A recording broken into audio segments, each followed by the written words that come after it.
Venons-en à ces quelques paroles éloquentes prononcées par Paul, selon le dessein éternel qu'il a réalisé par le Christ Jésus notre Seigneur, appelé selon son dessein, Éphésiens 3, 11, Romains 8, 28.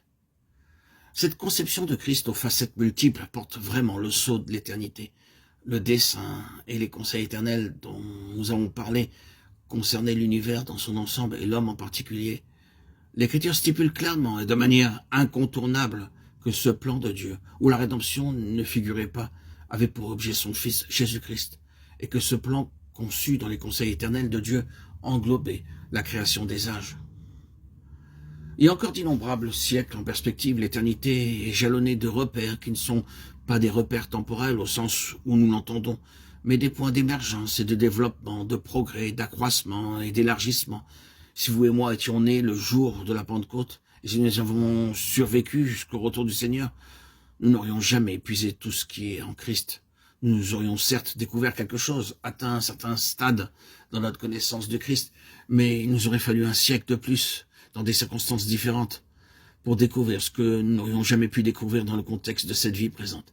Et une fois passé ce stade, de nouveaux horizons s'ouvriraient sans doute devant nous. Le surplace n'existera pas dans l'éternité. Son rôle est d'accroître son empire sans fin. Ésaïe 9,6.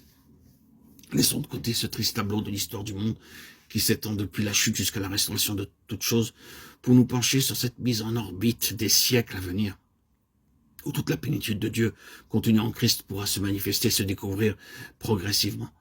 Tout au long de ces ères interminables où nos capacités, nos facultés évolueront et s'accroîtront, tout comme le cadre où nous serons placés.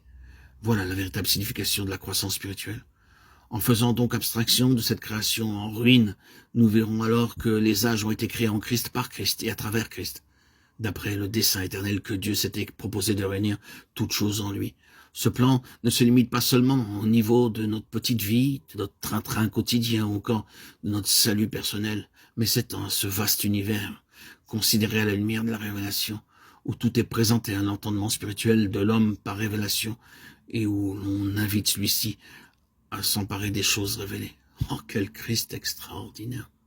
Voilà ce que Paul avait sous les yeux et qui pourrait très bien se résumer dans cette phrase: à cause de l'excellence, cette connaissance qui excelle de la connaissance de Christ Jésus mon Seigneur.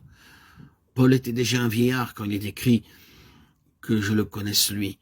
Christ n'est plus prisonnier du temps. Et du point de vue de Christ, le temps ne s'insère dans l'éternité